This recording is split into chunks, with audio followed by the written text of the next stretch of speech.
A Turkish aid plane touches down in Beirut. Its contents 30 tons of humanitarian aid that will be desperately needed as tens of thousands of people flee Israeli bombardments across the country.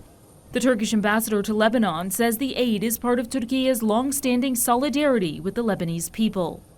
Our support and our solidarity with the Lebanese people will be continuous, and we will do our best in the diplomatic field, in also other fields, to make sure that the Israeli aggression comes to an end, and that Israel will be prevented from bringing the whole region into a chaotic environment.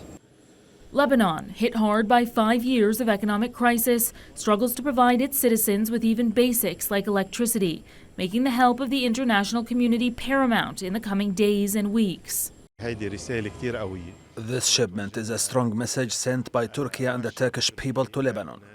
They are telling us Türkiye is standing with Lebanon in these tough times as the Israeli attacks are growing. Of course, our needs are increasing, so these medicines and equipment are timely for our patients and hospitals.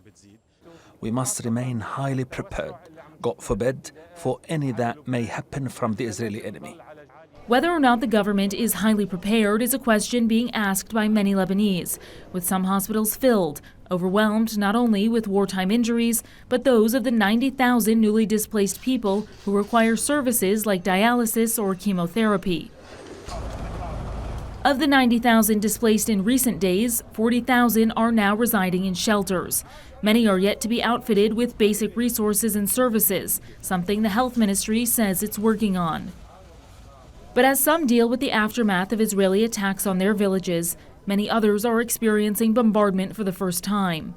Fresh Israeli airstrikes targeted towns and cities across Lebanon Wednesday, from the southern to northern border. On the sidelines of the UN General Assembly in New York, the violence and Israel's announcement that it was deploying more reserve brigades to the north was cause for concern.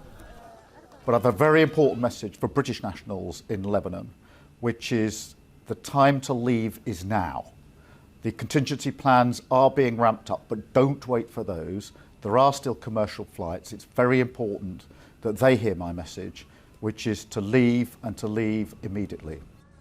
Some residents of Lebanon have already left the country. Traffic at the Syrian border is heavy, perhaps because traffic at the airport is not, amid cancellations by several airliners. But whether they stay or whether they go, many fear this is going to be a chapter in Lebanese history that will never be forgotten, for all the worst reasons. Priyanka Navani, TRT World in Beirut.